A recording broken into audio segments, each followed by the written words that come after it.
Welcome, ladies and gentlemen, to the Analyst and Investor webinar on the 2024 interim results for HSBC Holdings plc. For your information, this webinar is being recorded. We are now ready to start the webinar, so I will hand over to Noel Quinn, Group Chief Executive. Good morning to everyone in London and good afternoon to those joining from Hong Kong. Today is my last results announcement before George takes over in September. I'm delighted to be handing the stewardship of the bank over to him. George is an exceptional leader who understands what makes HSBC special.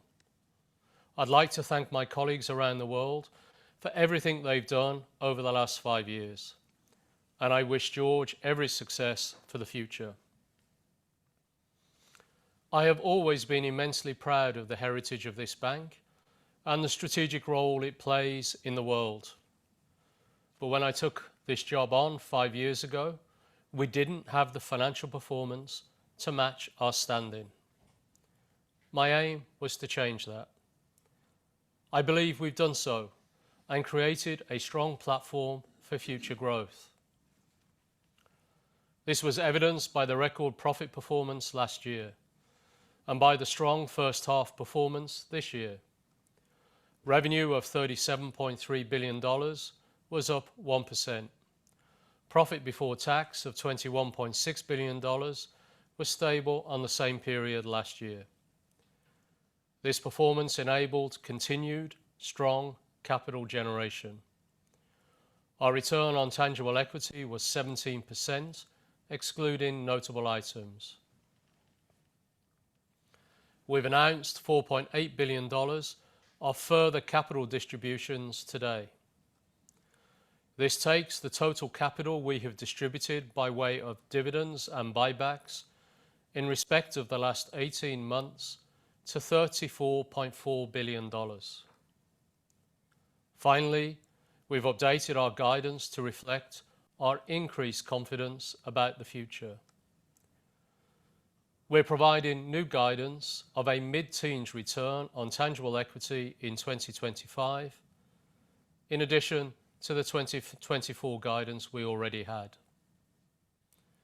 We're upgrading our 2024 banking NII guidance from an at least $41 billion to around $43 billion.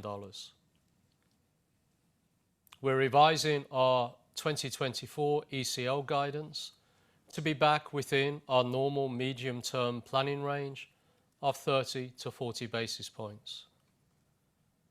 And we're reconfirming our 2024 cost guidance of around 5% growth on a target basis.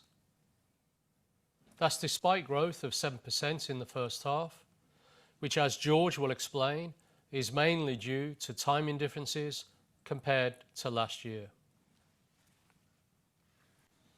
The benefits of our strategy execution over the last 5 years are evident in our performance. Before getting into detail on the further progress made over the last 6 months, please allow me to share some reflections on our 5-year journey. When we set out, there were 2 key strategies to delivering higher returns. The first thing we had to do was to reshape our portfolio. Building on the work of my predecessors who initiated important structural changes, we've continued to exit businesses and client portfolios that were non-strategic, subscale, and unprofitable. First, via organic portfolio reductions, which delivered RWA savings of around $128 billion. And then via inorganic means through disposals. The second and very important strategy, which we commenced at the same time, was to build alternative sources of revenue growth. Within this, we've invested to grow fee income, particularly in areas where we have significant strengths, such as wholesale transaction banking and wealth. We've also continued to invest in our differentiated international propositions, and we've significantly lowered our sensitivity to interest rates. from approximately $7 billion of banking NII for a 100 basis points down shock in interest rates at 30th of June 2022 to around $3.4 billion at the end of 2023, and now down to around $2.7 billion today. All of this had to be underpinned by a culture of cost discipline, which we have instilled across the group. These savings enabled us to invest in the areas I've spoken about. And this transformation has helped to improve our financial performance. As you know, we delivered a record profit in 2023 and a mid-teens return on tangible equity in 2023 and in the first half of 2024. It has been over 15 years since the group was generating returns at current levels, and we now expect to sustain it this year and in 2025. The other tangible measure of success is capital distributions to our shareholders. I'm really pleased that we've delivered around $54 billion by way of dividends and buybacks to our shareholders over the last 5 years, including the distributions announced today. And I'm especially pleased to have paid the special dividend of 21 cents per share earlier this year following the sale of HSBC Canada. I see this payment not just as a financial return, but as a return for the loyalty that our shareholders have shown us over the recent years. Let me now summarise the further progress evident in the first half. First, wealth has been a key component of revenue diversification strategy. It delivered 2 very good quarters, growing revenue by 12% in total. In transaction banking, fee and other income in global payment solutions grew by 4%, and in global trade solutions by 1% in a very difficult environment for trade. And revenue for HSBC Innovation Banking was up 4% quarter on quarter as our new global proposition continues to gain traction. Second, our scale markets in Hong Kong and the UK enabled us to grow profits each year, as we captured new opportunities in both the corporate and retail businesses. As you can see, we also have positive growth in other markets, including India, which was up 4% in the first half, and Singapore, which was up 2%. Third, we continue to grow multi-jurisdictional client revenue in both wholesale and retail. Fourth, we saw good growth in both customer lending and deposits in the second quarter, despite what is still a relatively sluggish environment. Finally, we've continued to grow the size and duration of the structural hedge to reduce our sensitivity to interest rate movements. George has new disclosures on the expected benefits in his section. All of this progress underlines why we expect to deliver a mid-teens return on tangible equity this year and in 2025 as well. Let me get into some more detail. The steps we've taken to change our retail business model and our continued investment in people and digitization have made wealth a key driver of revenue growth. Wealth revenue was up 12% in the first half to $4.3 billion. And that growth is broad-based. As you can see in the boxes on the right side of the slide, wealth fee and other income was up 14%. Private banking revenue was up 16%. We attracted $32 billion of net new invested assets. And new business insurance CSM was up 77%. Moving to the next topic, transaction banking revenue was stable in the first half. There was good growth in payments, which was up 3%. This included growth in fee and other income of 4%. This is a result of the investment we've made to grow and digitize that business, which helped to improve our ranking from a top 4 bank in 2022 to number 2 today. Foreign exchange was down 8% compared to a strong performance last year when there was very high volatility. And while trade was slightly down in the half, the pace of decline slowed to the point that it was broadly flat in the second quarter. But we still grew our trade volumes, despite global trade volumes remaining subdued. And we also increased our market share in trade in Hong Kong to more than 26%. On the next topic, our businesses in Hong Kong and the UK both continue to perform well in the first half. Profit before tax in Hong Kong was up 1% on a constant currency basis. While the Hong Kong corporate loan market remained subdued, it was resilient in the second quarter. It's too early to call it a trend, but deposits and investment activity increased, which underlines that the rate differential works in both directions. We attracted 345,000 new-to-bank customers in the half as we continue to capitalise on significant inflows into Hong Kong from customers seeking opportunities for investment. Profit before tax in the UK business grew by 11%, excluding the gain on SVB UK last year. Customer lending was also up 2%. But our UK business is differentiated by its connectivity with the rest of the group. In the first half, we grew the number of UK international customers by 8% to 2.7 million customers. We have a strong international franchise. We evidence this through our multi-jurisdictional revenue disclosures in February. And in the first half, we grew wholesale multi-jurisdictional client revenue by 4% to $9.7 billion. And as I said earlier, this isn't just a wholesale story. We're doing more with our international retail and wealth customers as well. We now have 7 million international wealth and personal banking customers, with revenue from these customers up 6% to $5.4 billion.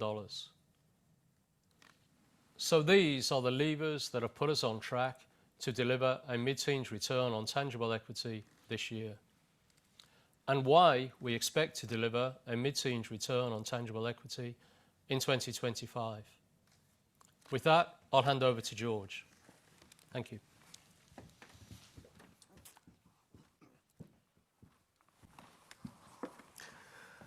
Thank you, Noel, and hello, everyone. Before I get to the Q2 numbers, I'd like to comment briefly on the recent announcement.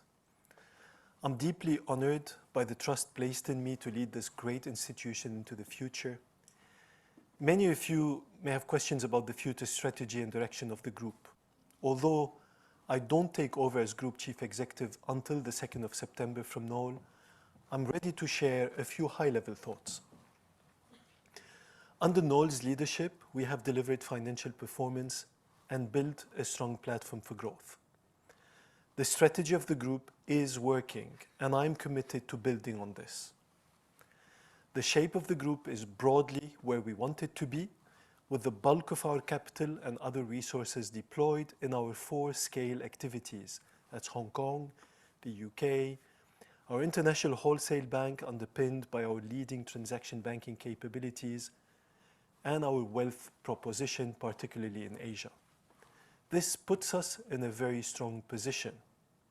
In each of these activities, we have scale and sustainable competitive advantages, and our strengths are aligned to the needs of our customers. They account for the vast majority of the economic profit we generate today and present some of our most exciting opportunities to grow over the next 5 to 10 years. And together, they are capable of delivering above cost of capital returns sustainably through the cycle. We've made good progress, and we are now in a position to accelerate the pace of execution of the strategy with focus and intensity, to continue to grow revenue on a sustainable trajectory, to improve operating leverage while maintaining strong cost discipline and prudent risk management, and to continue to improve client service and experience. You'll also have seen that we have announced this morning that John Bingham has been appointed Interim Group CFO from the 2nd of September. John's currently our financial controller and has outstanding technical accounting and regulatory knowledge and expertise. A process to identify the next permanent Group CFO is underway, and I will update you further in due course. Now, though, turning to Q2. In summary, profit before tax of $8.9 billion was up $0.4 billion on the second quarter of 2023 on a constant currency basis. In terms of the drivers, the banking NII run rate was stable on the first quarter. There was another strong wealth performance, while wholesale transaction banking was stable on last year's second quarter. Despite cost growth of 7% in the first half on a target basis, we remain on track to meet our 2024 guidance of around 5% cost growth. And there was growth in both loans and deposits in the quarter. On the next slide, so HSBC Canada contributed around $0.5 billion of revenue and around $0.2 billion of profit before tax in the quarter before the sale completed in March. To make like-for-like comparisons easier, these contributions and some other impacts have been excluded from some of the commentary. So excluding notable items and the impact of strategic transactions, profit before tax was up 7% to $9.1 billion. Revenue of $16.5 billion was up $0.3 billion on the second quarter of last year. Excluding notable items and the impact of strategic transactions, revenue was up $0.8 billion or 5% on the second quarter of last year. Banking NII of $10.9 billion was down $0.4 billion on the first quarter on a reported FX basis, primarily because of a $0.3 billion reduction from the Canada sale. Excluding this, the banking NII run rate was stable. We're now in a position to upgrade our 2024 banking NII guidance to around $43 billion. This assumes a $1 billion contribution from Argentina, which was its reported NII in 2023, although we note that it remains volatile and difficult to predict. We're also providing new details to help you understand the expected benefits from the structural hedge. Around $55 billion of assets are due to mature in the second half of 2024 with an average yield of 2.8%. And around $105 billion of assets will mature in 2025 with an average yield of 2.8% as well. Turning to fee and other income, wholesale transaction banking was stable on the second quarter of last year or up 2%, excluding the impact of strategic transactions. Within this, Global Payment Solutions had another good quarter, up 2%, as did Security Services, which was up 3%. Foreign exchange delivered broadly stable revenue compared to a strong quarter last year. And wealth had another very good quarter, underlying that our investment is continuing to drive improved results. Wealth fee and other income was up by 13% compared to last year's second quarter. Private banking was a standout performer, mainly driven by increased customer activity in brokerage and trading in Asia. But growth in wealth remained broad-based. Customer growth and improved wealth penetration, primarily in Asia, helped drive growth in investment distribution. Invested assets were up 2% to $1.3 trillion, including $6 billion of net new invested assets in the quarter. And our insurance new business CSM was $0.6 billion, up $0.2 billion on the second quarter of last year. On credit, expected credit losses were $0.3 billion in the quarter, equivalent to 15 basis points of average loans. This included $0.4 billion of recoveries and other items mentioned on the slide. Excluding these, ECLs were broadly in line with our normal medium-term planning range of 30 to 40 basis points. Stage 3 balances were 2.4% of customer loans, up $1.4 billion compared to the first quarter. This was driven by Hong Kong commercial real estate book, but there was a limited impact on ECL charge because of the high level of collateralization. We are revising our 2024 ECL guidance to our normal medium-term planning range of 30 to 40 basis points of average loans. Next, costs grew by 7% in the first half on a target basis, but we remain on track to meet our guidance of 2024 cost growth of around 5%.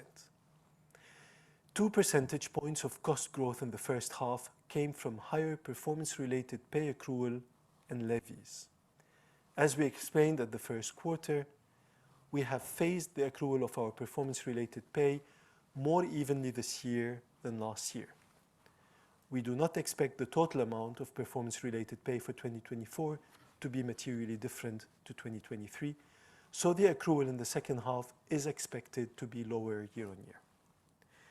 In addition, the second half of last year included $0.3 billion of levies that we do not expect to repeat this year. We are therefore reconfirming our guidance of around 5% cost growth for 2024 on a target basis, and we remain committed to cost discipline. On lending and deposits, there was positive loan growth in the quarter in both the UK and Asia, whilst Hong Kong was broadly stable. Overall, there were promising signs in the first half. Deposits were up 2%, with the majority of this in Hong Kong. There was also growth in the UK, Europe and the US, and the rest of Asia. But it also included the benefits of seasonality in commercial banking and a large one-off in global banking and markets, so I would encourage you not to annualize the 2% figure. Next, our CET1 ratio was 15%, down 20 basis points on the first quarter, as strong organic capital generation was offset by distributions in the form of dividends and share buybacks. We have announced a new share buyback of up to $3 billion, which we expect to complete within 3 months and to have an impact of around 0.4 percentage points on our CET1 ratio in the third quarter. Finally, to recap, our strong first half performance and our confidence about the bank's position enable us to provide new guidance of a mid-teens return tangible equity, excluding notable items, for 2025, in addition to our existing mid-teens guidance for 2024. Upgrade our 2024 banking NII guidance from at least $41 billion to around $43 billion. Revise our 2024 ECL guidance to within our normal medium-term planning range of 30 to 40 basis points, and reconfirm our guidance for 24 cost growth of around 5% on a target basis, and a mid-single-digit loan growth over the medium term. With that, Louise, can we please go to Q&A? Thank you. Thank you, Georges. If you would like to ask a question today, please use the raise hand function in Zoom. Please also ensure your camera is turned on. If you are invited to ask a question, please accept the prompt to unmute your line. If you find your question has been answered, you may remove yourself from the queue by lowering your hand in Zoom. Our first question today comes from Andrew Coombs at Citigroup. Please accept the prompt to unmute your line. Hi, Andrew. Good morning. Thank you both for the comments. A couple of questions from my side, one big picture, one into the numbers. Firstly, big picture question. Noel, you highlighted all the things you could be proud of during your tenure, but perhaps with the benefit of hindsight, be interested in any thoughts you have on anything you might have done differently. And then linked to that as well, George, I think you're on the tape this morning talking about accelerating the existing execution. So any tangible examples you can provide on that would be helpful as well.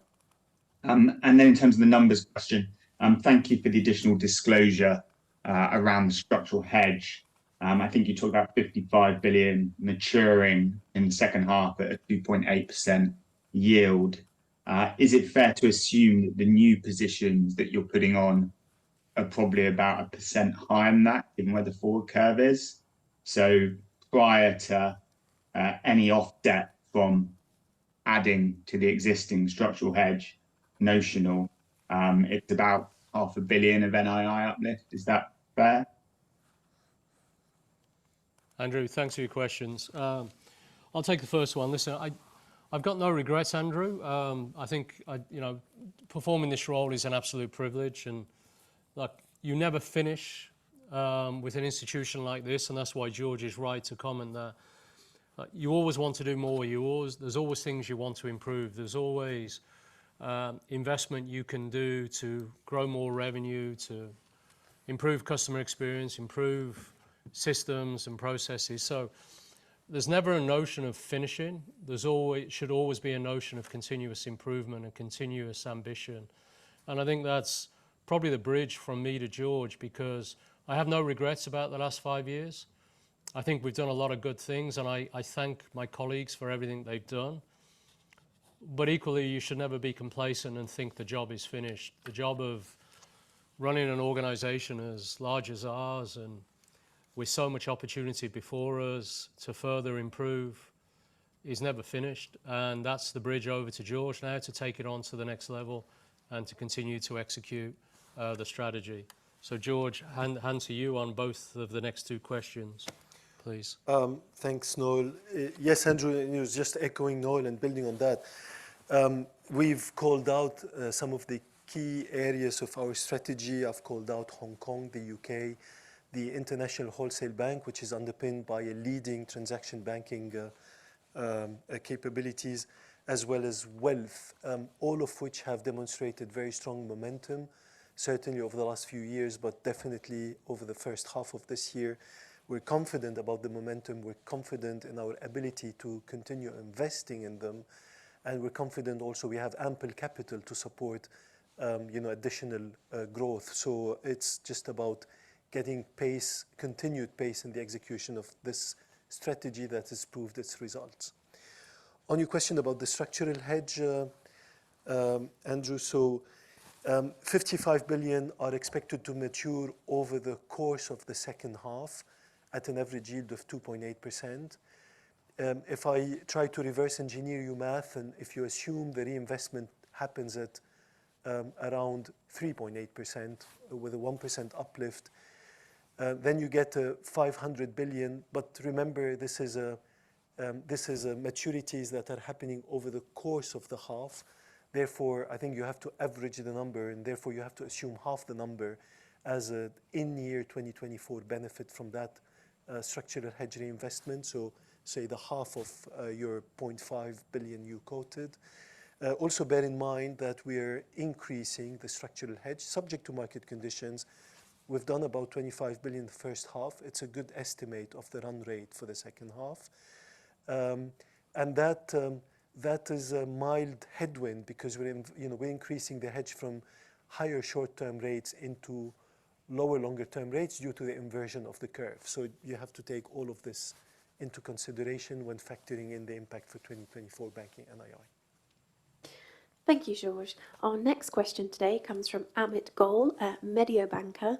Please accept the prompt to unmute your line. Amit, hi. Great. Thank you for taking my questions. So I have three. Firstly, I was a bit surprised to get the 2025 profitability target, which does seem to be a little bit above consensus. I think consensus is about 14%. So, I guess a bit of variation on mid-teens, but if that's kind of 15, 16, 17, just curious where you see a bit more upside. Is that mainly on the revs or can you see a bit more cost control? And then just linked to that, George, I think in your comments as well, you talked about growing revenues on a sustainable basis. So just curious again how you're thinking about that potentially with some NII headwinds. And then lastly, No, I think you used the term sluggish or subdued a few times when talking about the environment. Just curious when you think that will potentially turn and we can see a more constructive environment for some of those markets. Thank you. Sounds good. Amit, I'll ask George to answer the first one. I think is probably best on the mid-teens and the definition of mid-teens, and then also maybe sustainable revenue, and then I'll cover the third. Very good. Thank you, Amit.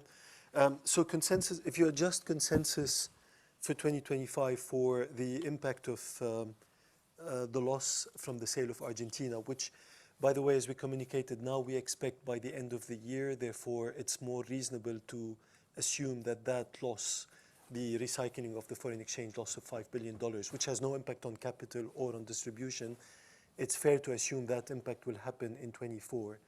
But if you adjust the consensus in 25, you get to around 14% indeed.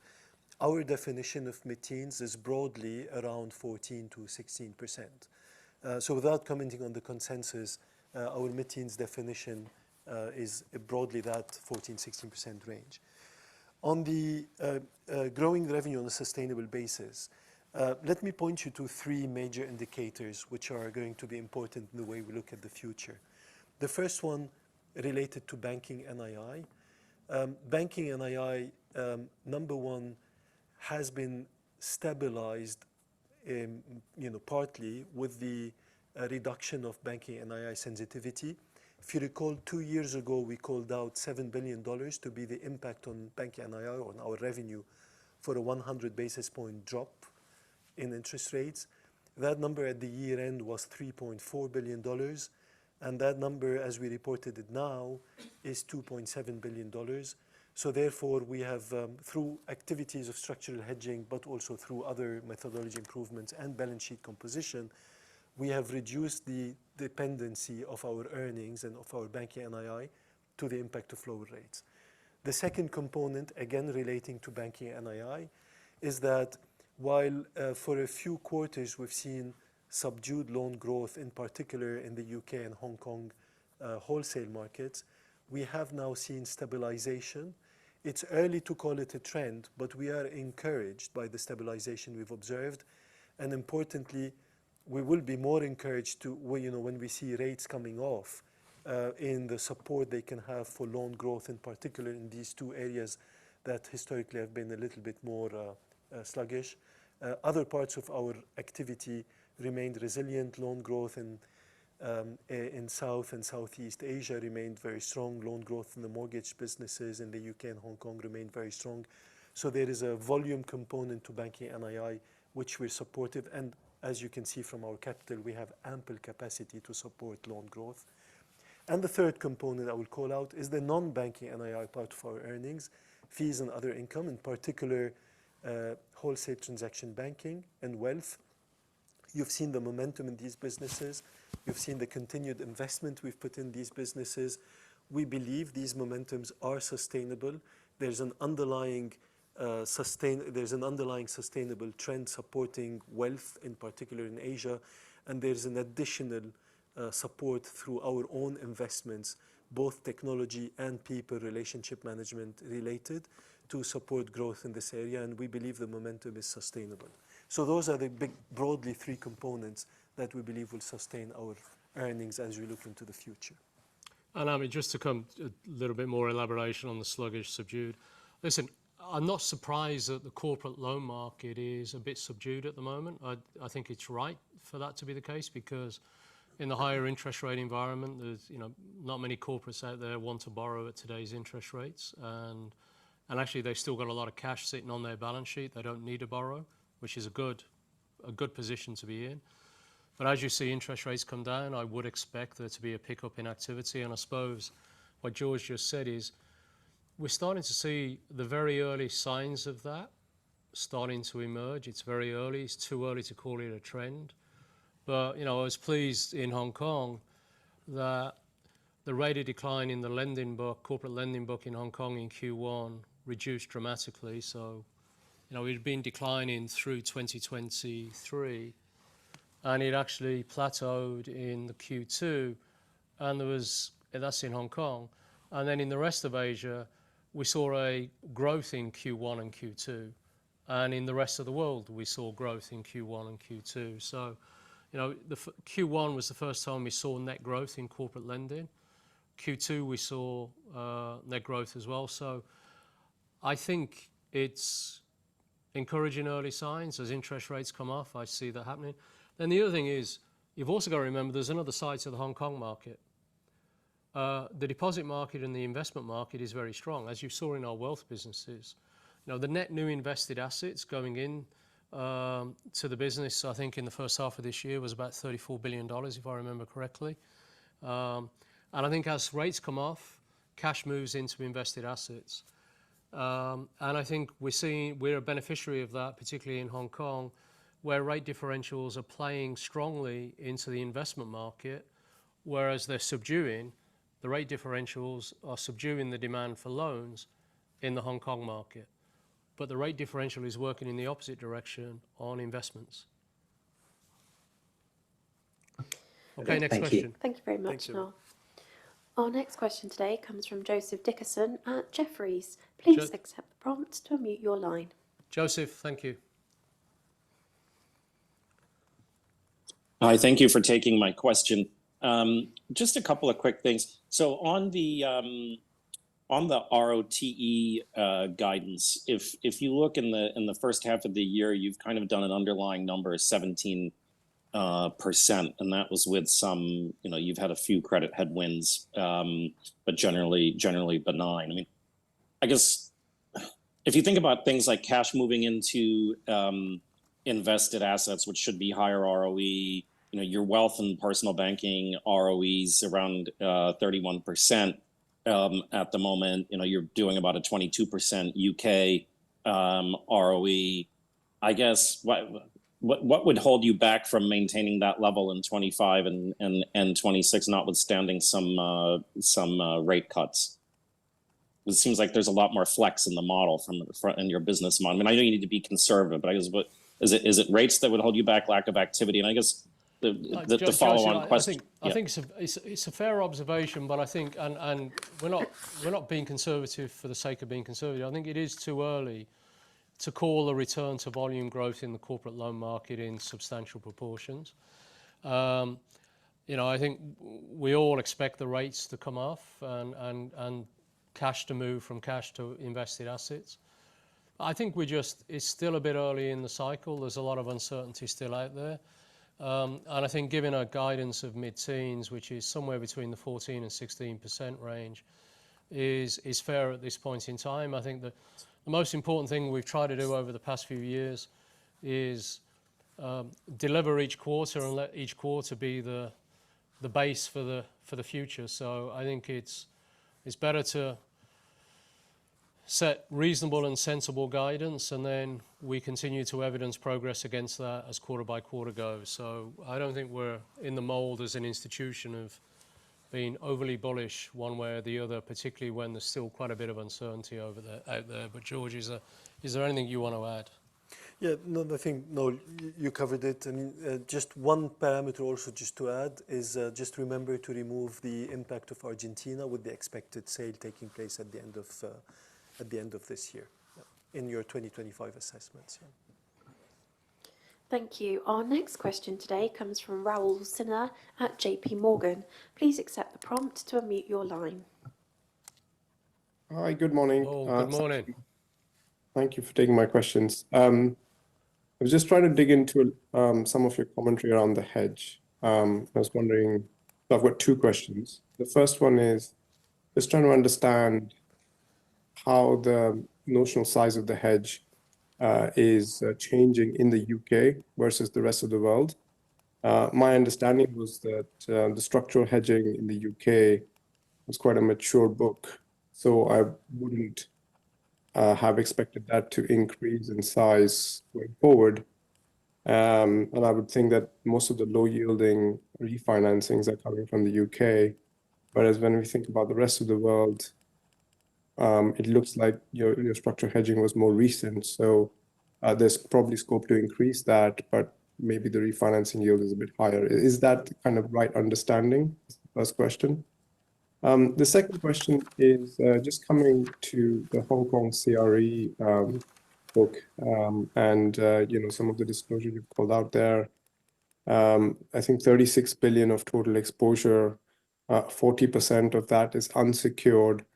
I was just wondering if you could give us a little bit more additional color around the unsecured part of Hong Kong CRE. I think you say it's good, very good quality, but how you look to manage the risks given the unsecured nature of this CRE book. Thank you. Thank you. George, you want to pick up both of those? Sure, Noel.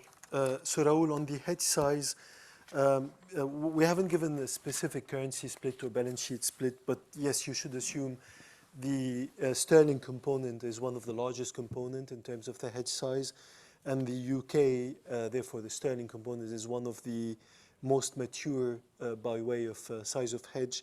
But there is obviously still previous hedges maturing, previous hedges struck at lower yields maturing, and we're able to benefit from the reinvestment of maturing hedges at higher yield. That was still a component in the UK banks NIM, which has been broadly stable, and we expect to remain broadly stable, and the structural hedge reinvestment is playing a role in that. With regards to the rest of the world, it's a story of two tales indeed. There's the reinvestment of old structural hedges at higher yields, and that is a tailwind in our banking NII. There is also additional hedges we're doing where we can, and these additional hedges are suffering from, this is a partial set off or partial offset as a headwind, because they're suffering from the fact that curves are inverted, but it's still the right thing to do for the management of our banking NII sensitivity. And then obviously always keep in mind that the Hong Kong dollar exposure we have remains largely under-hedged, and that's due to the fact that the structure of the market does not give us enough instruments to be able to invest in the long term to support hedging. So the Hong Kong dollar would remain structurally under-hedged in that sense. With regards to the Hong Kong CRE question, so 40% of the book is, of the $36 billion you mentioned, is unsecured. It is typically exposure to large conglomerates with a diversified revenue stream, including revenue streams from activities not related to real estate. 90% of that book today is rated strong and good, and literally 0% is in the impaired category.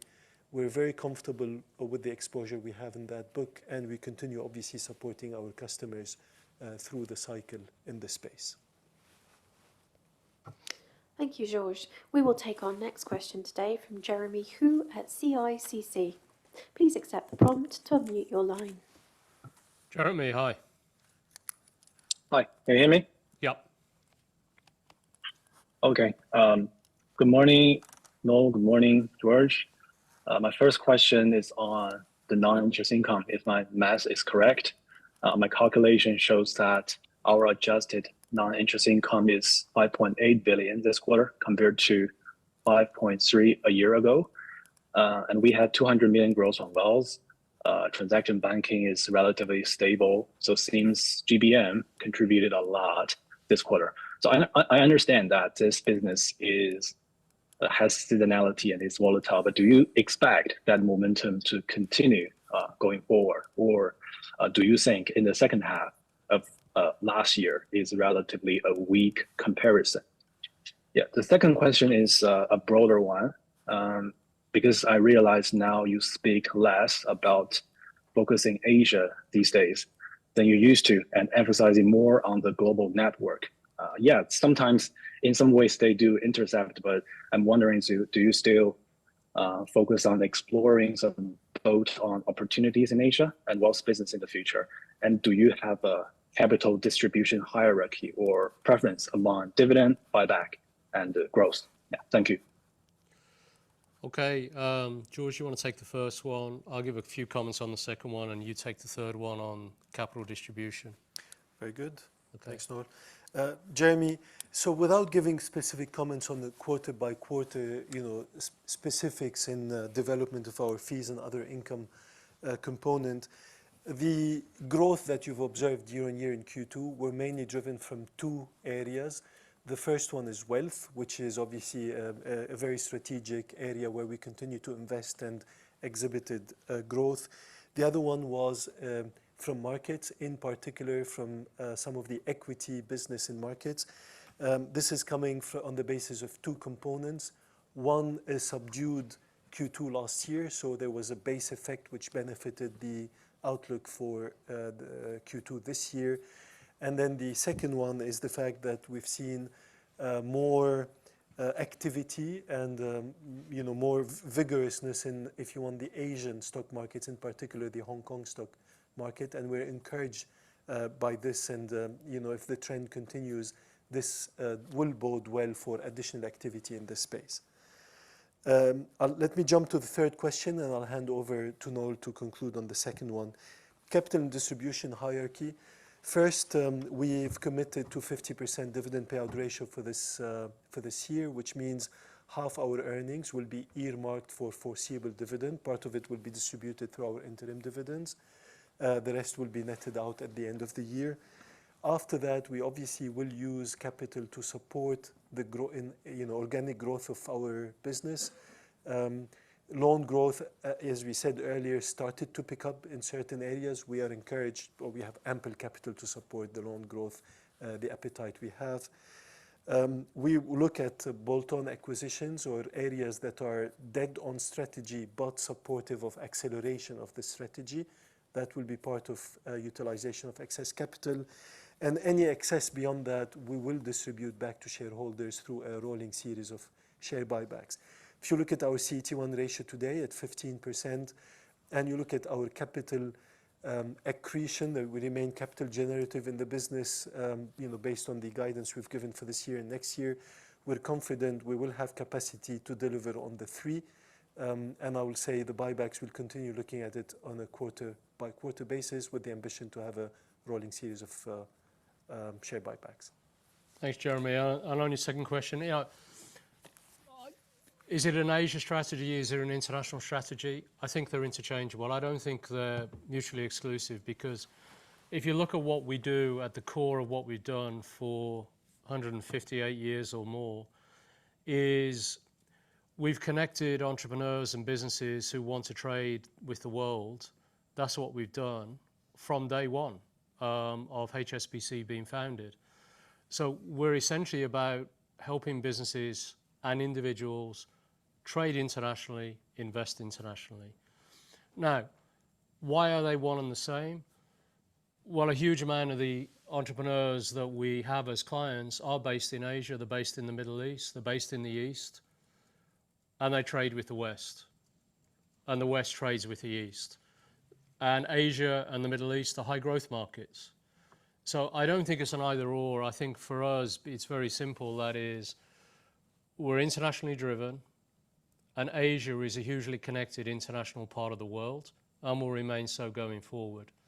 The nature of trade will change, as it has done for 158 years. So I think we use the words Asia and internationalism probably interchangeably, and sometimes it gets people confused. We're investing where there is growth and where we have differentiation.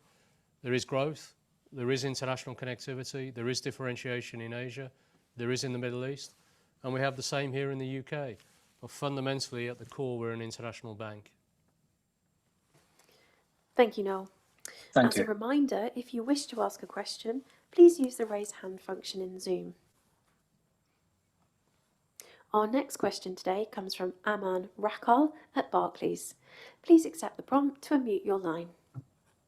Aman, hi. Good morning, gents. Noel, I just wanted to start off and congratulate you on your excellent tenure at HSBC. Thank you. And just wanted to wish you the very best going forward with whatever it is you decide to do. And George, on a similar theme, just to extend my congratulations around your appointment as CEO. I had two questions, please, both on net interest income. So a point of clarification, I guess your banking NII guide this year of circa 43 billion at face value does imply a material step off in net interest income in H2. I just wanted to check. I mean, you're guiding for Argentina being $1 billion this year, and I think it was the best part of 900 million in H1. So, is it literally just Argentina dropping out of net interest income in H2 is driving that? And what would really help is the kind of momentum of NII in H2 and the extent to which that carries over into 25. I'm not necessarily looking for an updated guide here, but if I just take again your banking NII disclosure at face value, it's implying a kind of 42 billion annualized run rate in H2 ex Argentina. What do you think the puts and takes are on that? You know, if we were to kind of look a bit further afield beyond this year. And then the second question was if I could just get you to update your thoughts around deposit pass-throughs. You're obviously noting you've hedged more of your balance sheet now. And, you know, what if actually pass-throughs were to be, say, 10% lower than what you're modelling in your updated banking NII sensitivity? You know, that would be really helpful. Thank you very much. George, do you want to take both? Yeah, thanks, Noel. Aman, thank you.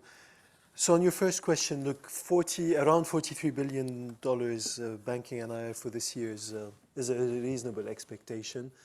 And you know, we're more confident about it because we're already 7 months into the year, and somewhat the forward rate outlook has become a bit less volatile than we've experienced in over the last few months. Argentina, we have worked with a planning assumption of $1 billion. So within our around $43 billion, we've factored in around $1 billion contribution from Argentina. It is a very difficult to predict number. It is a very volatile number, and therefore the best of estimate, you can use around 42 and add whatever other expectations you may have for Argentina, but we're sticking with this 1 billion estimate, you know, in the uncertainty. Just for reference, 1 billion was the banking NII contribution of Argentina in 2023, and this is how we're building the assumption for our for planning for this year. Now, if you look forward for H2, headwinds and tailwinds facing the banking NII. The first one to call out is the rates outlook. We're using the mid-July curves, which comprise broadly between 1 and 2 rate cuts across all the major currencies in the second half. This is the working assumption. The second one is on the structural hedge. So as we called out earlier, you should expect to benefit from the $55 billion maturing assets in 2H at 2.8% yields, which will be reinvested, you know, at higher yields at the prevailing yields in H2, which will be higher. You know, take a 5-year rate as a good benchmark for what rates will be reinvested at. But this is partly offset by the additional structural hedging we are likely to do on an inverted curve. Again, here your best guide is what we've done in H1. $25 billion of additional structural hedging is a reasonable run rate to expect for H2, but will depend on market conditions in H2. The other components that are playing as headwinds and tailwinds are the balance sheet growth. We continue to see strong growth in South and Southeast Asia. We continue to see resilience in the mortgage books in the UK and Hong Kong. But we're now encouraged to see stability in the Hong Kong wholesale book, which has been on a decline for a few quarters. It's early to call it a trend, but it is now, it is definitely green shoots when we look forward, and it will be supported with rate reductions, as in the balance sheet growth in this space. And then the last one to call out is deposit migration. That's particularly true in Hong Kong. Again, Q1, Q2, we've seen migration at 0% and 1% respectively, which is a 1% overall on the half. Just to put it in perspective, this is after full year 23, where we've seen 12%. So again, the trend here is much more encouraging. We're very unlikely to see anywhere near the trend of last year, but it remains a difficult one to predict. Now, as you look forward into the full year 2025, we're not guiding on banking NII. but a few points for you to bear in mind. The first one is please remove Argentina's contribution. Again, working assumption $1 billion. This is following the planned sale of Argentina to take place before the end of the year. Second, remove the 1 quarter contribution from Canada, 0.3 billion in your NII. Then we've shared that there will be $105 billion of existing structural hedge assets which will mature in 2025 with an average yield of 2.8%. So those will provide some tailwind as we reinvest them at higher yield. So beyond that, you can apply your own interest rate assumptions on the banking NII sensitivity we provided. $2.7 billion is the sensitivity we provided across all currencies for a 100 basis point drop. And you can apply your balance sheet growth assumption. And again, we believe lower rates will be more supportive of growth in balance sheet when you look into 2025. But basically, all of that is factored into our guidance for return on tangible equity for 2025 at mid-teens. So thank you very much, man. That colour is excellent. Just around pass-throughs, I think. So on deposit, earlier this year, you talked about 10% lower betas, adding something like $600 million. Okay, so the banking NII sensitivity to 10% change in pass-through rates is around $600 million, remains around $600 million. And this is based off an assumption of around $600 billion of IPCAs. So we can work out the math if you want offline. That number is broadly stable. We're still working on an assumption of a 50% pass-through in our banking NII sensitivity. Second, if you look at the cumulative pass-throughs, we're broadly around 50% from the start of the rate hikes in late 2022 all the way to now. Broadly around 50%. The earlier part was much lower than 50%. The latter part was much higher than 50%. It is difficult to predict how pass-throughs will work out on the rate cut scenario, and this is why I think 50% remains a good estimate of what it could look like, noting that we don't have recent history of that. I would point you to one thing to be mindful of is in the UK and a number of other geographies, we will have to provide customer notice of at least 60 days before we pass through rate cuts. So there will be a delay in pass-throughs on the way down, and that's a 60 to 90 day on average, for instance, in the UK. Thank you, Abba. Thank you so much. Thank you, George. Our next question today will come from Ed Firth at KBW. Please accept the prompt to unmute your line. Hi. Yeah, thanks very much, and yeah, good morning, everybody. Yeah, and just echo Aman's comments, and thank you particularly to you, Noel, because it's been a pretty turbulent period where you've been CEO, and I think there were a number of times when if somebody had said you'd be making mid-teens returns, I think I would have thought that was delusional. So thank you very much for that. Thank you. Thank you. Benefits us all. My two questions were, the first one was, could you tell me, you probably disclosed it somewhere and I've missed it, but performance-related pay, I see you assuming that's going to be flat this year. Is it possible to tell us, what the total quantum of that is? Because I guess there must be some potential that may have to go up, particularly given the revenue performance. So that would be my first question. And then the second one was, to me, if I look at these results, I guess the standout to me was the performance in Q2 of the wealth and private banking business. If I look in the past, it's generally been quite seasonal in Q2, but it seems that actually it's held up pretty flat. So should we expect that? Is that like a sort of new base level of run rate? Is that something we should continue into the second half now, and then sort of grow on from there? Or was there something about Q2 which held it up better than we might have expected? Thanks very much. Well, firstly, thank you for your comments, and on your second point on wealth, listen, I'll give a very personal comment. You normally expect Q1 to be the seasonal high, and then it a bit lower in Q2 and a bit lower. So actually, Q2 did exceed expectations in terms of seasonality. It was a strong quarter. At the moment, we tend to be a bit on the conservative side and say, don't base a trend on a quarter or two. So But I think your assessment that actually Q2 was a strong performance is exactly where we are. It was stronger than probably one would have expected through normal seasonality. I think it is, you know, if I talk to the team, they were confident of a good performance. They're seeing good lead indicators. I mean, we've taken in excess of $250 billion of net new invested assets just over the last 2.5 years. And I think we've all got to we haven't seen this period where how will cash move from cash to invested assets as interest rates come off? And therefore, I think it is difficult to predict a trend. I think we just got to see it go quarter by quarter, but the lead indicators are good. We've invested in the business over the last few years to put us in this position.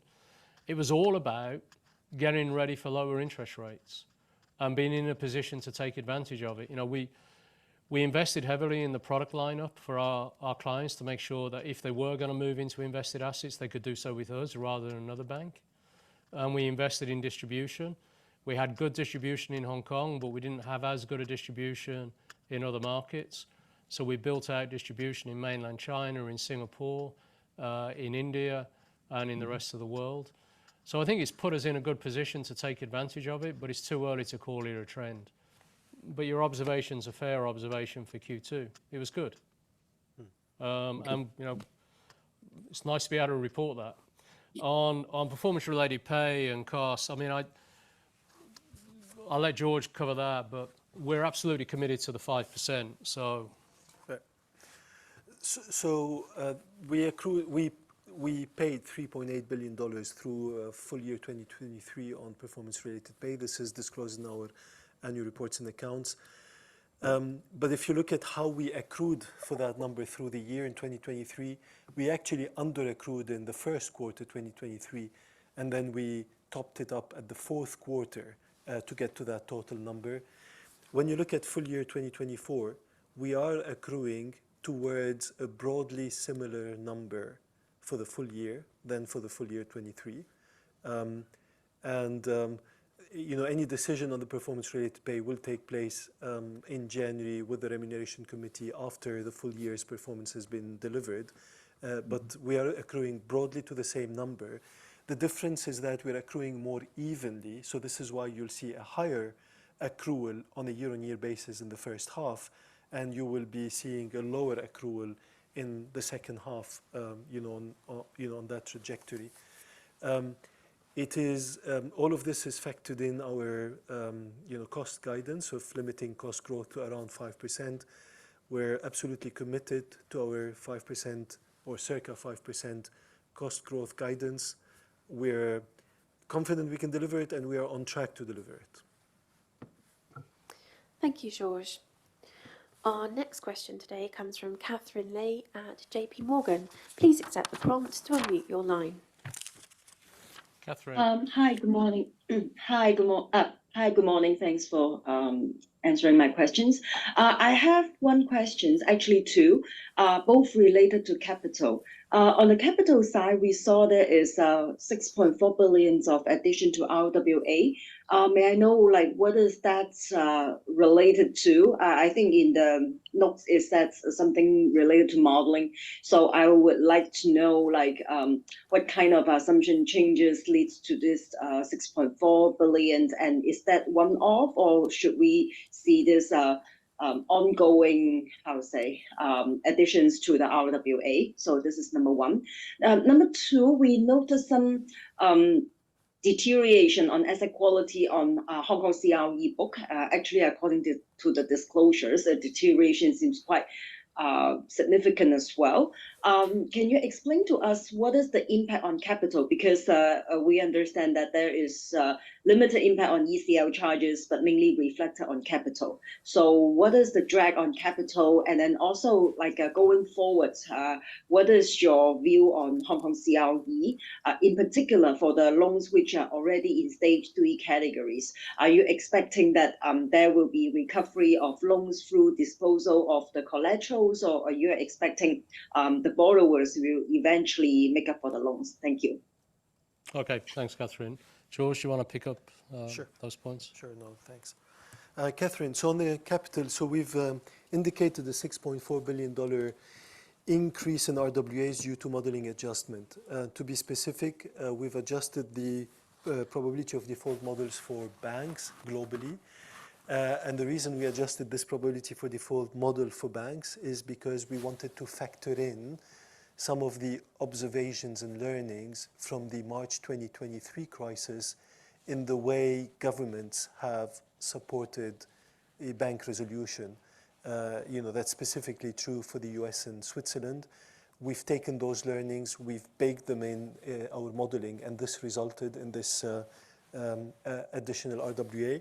Insofar that bank models, probability of default, etc., are concerned, we consider this to be done. If you ask me, well, we continuously look at our models in a general fashion. Look, the next big model update is going to be Basel 3.1, as and when Basel 3.1 becomes live in the various geographies or jurisdictions where we operate. We have not indicated the impact, which we do not expect to be material, but we're waiting to see some of the final rules that are still missing in a number of jurisdictions before we can call out the exact impact to the market, but we don't expect it to be material. In terms of Hong Kong CRE, we've spoken earlier about the 40% that is unsecured, with which we remain very comfortable. So your question probably relates to the other 60%, which is the secured portfolio of our $36 billion exposure. So of this, about $3.2 billion are credit impaired. What's happening basically is a few of our customers basically are facing some short-term cash flow pressure challenges, and this is partly due to high rates. But the balance sheet remains strong, and our level of collateralization remains strong. Typically, for this impaired $3.2 billion portfolio, the level of collateralization on average is 55% loan to value.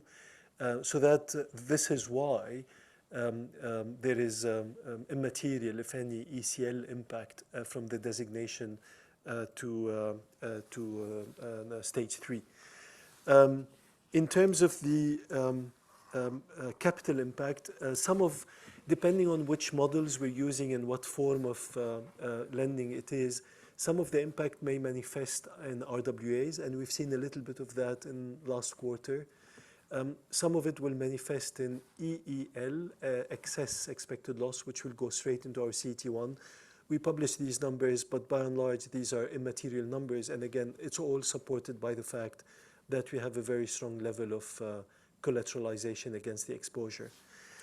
As we look forward, first, these customers, the specifically credit impaired customers, are current, remain current. We expect some of the pressure they're facing to ease as rates reduce and as economic activity in Hong Kong picks up.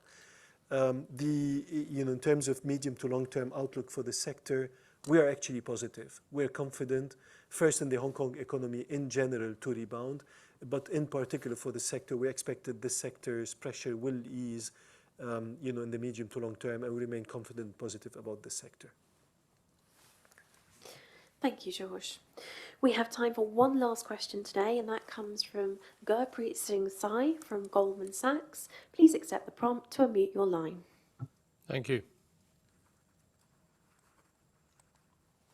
Thank you. Can you guys hear me? Yeah, we're good. Okay, good morning. Noel, first of all, George, congrats, and Noel, congratulations for a new path wherever you choose to be. Thank you. Thank you for the helpful disclosures on the hedge, etc. I have a question regarding two questions which are pretty much linked regarding falling rates and how does the management see it. First of all, the wealth income, it's an odd cycle with wealth income and AUM growth rates being elevated as interest rates are high. So when they do fall, do we have any precedent as to whether there will be an impact on the wealth income from falling rates, or we don't get that much benefit from income? We see right now that a lot of mainland Chinese money is also coming out and parking in Hong Kong. So that's the first part of the question. The second is lending growth. We have targets for mid-single digit, but when we think about modeling banking NII, we have to look at average interest earning assets. So I'm wondering, we have lots of liquidity on the balance sheet. If rates do fall, and then some of these depositors don't feel incentivized, do we get overall deposit growth not so strong, which in turn leads to average interest earning assets not growing, and hence we should not be modeling in average interest earning assets growth at mid-single digits? So help us think out that. Thank you so much. Okay, I think George will pick up both of those. Very good. Thanks, Noel. Gurpreet, so first, wealth income, the way we report it, essentially is fees and other income. So the slide I have there for wealth, that's particularly the fees part, which is fees earned on asset under management or on, for insurance in particular, relate to new business CSM. So the impact, if you want, on rates is more about transition of customers from deposits into AUMs. So this has been happening. We're seeing some of our deposits move into net new invested assets and transferring, if you want, to AUMs in our wealth proposition. It is likely on a trend basis that when rates come down and deposit, the earnings you can make on deposits reduce, that customer may shift some of it into AUMs through our, will be visible now the net new invested assets proposition, and then we will be able to service them in the fee space. So yes, there is a component where we do expect more wealth activity to take place as we see deposits being less remunerative, but this is more on a broad trend basis, not a direct linkage. We are also benefiting from the structural growth of wealth, in particular in Asia, where we believe the underlying market is growing at very high single digit, if not double-digit % over the next 5 years. And on top of that underlying growth, which we're benefiting from, we are taking market share because of our additional investment in this space. So this is definitely a platform that can benefit from number of trends that will support the momentum. On your second point, it's a very good point, because we talk about balance sheet growth and loan growth, but we have also a strong dependence for our banking NII to deposit growth, which constitute the underlying for our average interest earning assets. So we've seen this quarter deposit growing 2%. I caution you not to annualize the 2%, because some of it is seasonal, some of it is one-off. But we have a fantastic deposit franchise. I mean, you know us everywhere we operate. We have a very strong balance sheet that's very appealing, and we have a very strong proposition in deposits and transaction banking for both wholesale and retail, which mean that we will continuously look to capture deposits. We continue winning global payment solutions mandates in the wholesale space. We continue being attractive for retail customers, and we just Noel shared 345,000 new customers joining our Hong Kong business alone.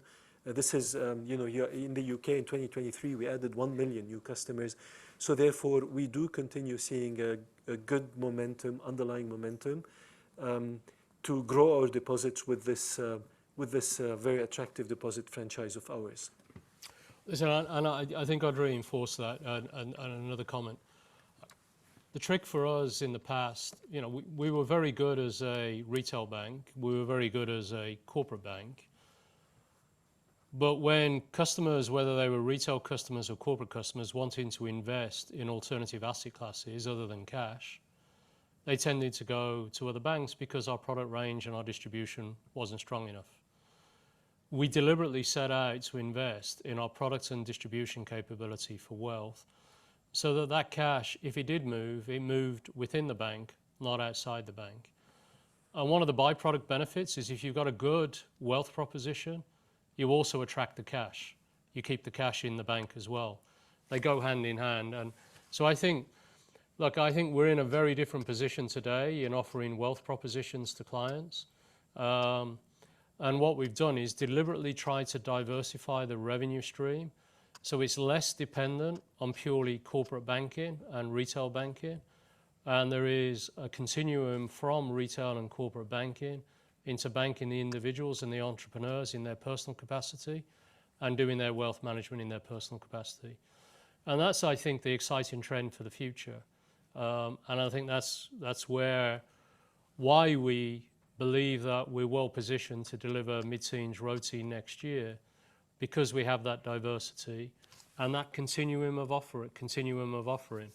So I just want to say that's not a by chance strategy. That was a very deliberate strategy to keep both the cash in the bank and the invested assets in the bank.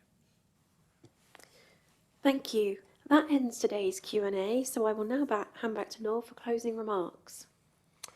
Well, thank you, Louise, and thank you everyone for joining us today. Before we close, I'd like to thank you for your questions and for all the discussions we've had over the last 5 years. I've always enjoyed representing my colleagues when we announce our results, and I'm really pleased that the strong first half numbers announced today demonstrate the improved financial performance that our strategy execution has driven. It's been over 15 years since the group has generated returns at the current levels, and our new guidance underlines that we expect to be able to sustain it through this year and in 2025. I wish George, the team, and all of you the very best, and enjoy the rest of the day. Thank you. Thank you, ladies and gentlemen, for joining today's webinar. You may now disconnect your line.